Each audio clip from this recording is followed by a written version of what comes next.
परमेश्वर का धन्यवाद हो। Praise be to God. 2016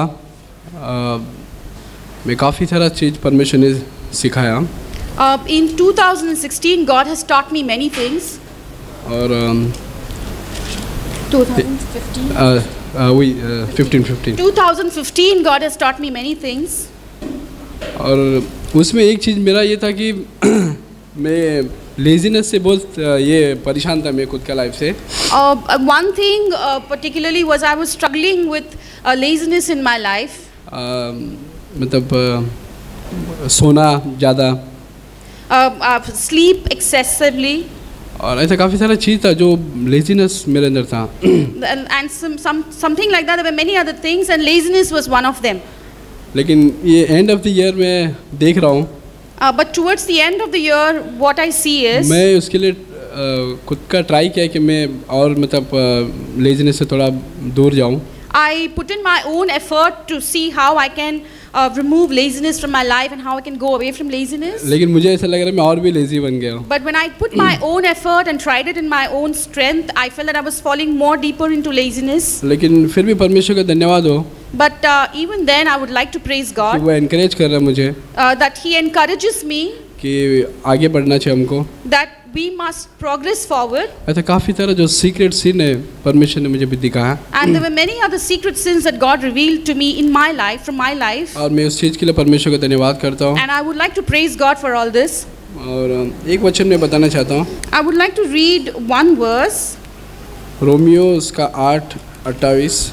Romans chapter 8 verse 28. हम जानते हैं कि जो लोग परमेश्वर से प्रेम रखते हैं उनके लिए सब बातें मिलकर भलाई के लिए उत्पन्न करता है, और अर्थात उन्हीं के लिए जो उसकी इच्छा के अनुसार बुलाए हुए हैं।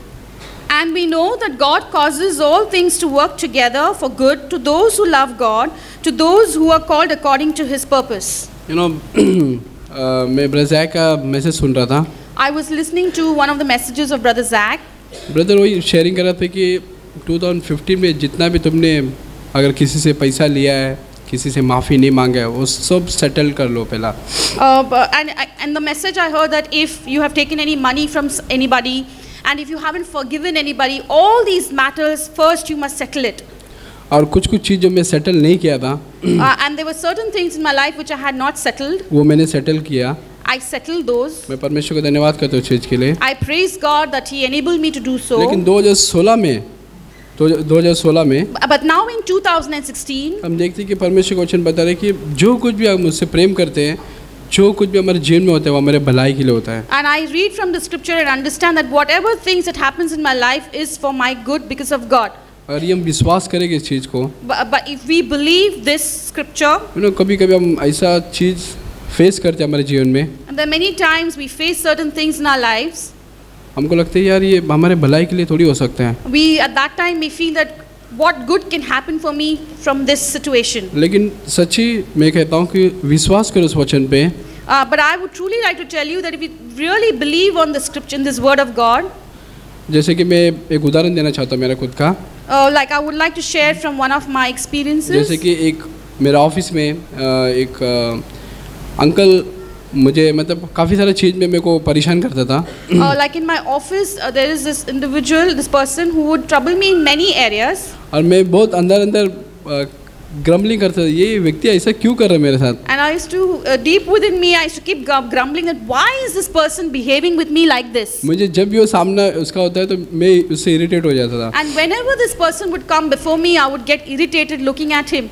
बट मैं उस व्यक्ति के लिए धन्यवाद करता हूँ, परमेश्वर का धन्यवाद करता हूँ। But I praise God for that individual, and I praise God कि उनके द्वारा मुझे मालूम पड़ा कि मेरे अंदर कितना कमी है। that through this situation, through this individual, God revealed to me that how many of shortcomings are there in my life. कितना मेरे अंदर जो अनफॉरगिवनेस एटीट्यूड, मतलब मैं माफ़ नहीं कर सकता दूसरे को। That all this matter where I'm not able to forgive others, it's very difficult for me to forgive others. मतलब वो सब चीज़ मेरे को लग रहा था ये ये मैं कंप्लेंट कर रहा था, ग्रम्बलिंग कर रहा था, लेकिन वो मेरी अच्छाई के लिए था. And while, despite me having regularly complaining and getting irritated, I praise God that was for my good, because God revealed this sin within me. मैं ये वचन बताना चाहता हूँ कि 2016 में हम कुछ भी फेस करेंगे वो हमारे सब भलाई के लिए. And I would like to assure and say that 2016, no matter what situation or challenges we face, those will be for our benefit, our good. God bless you.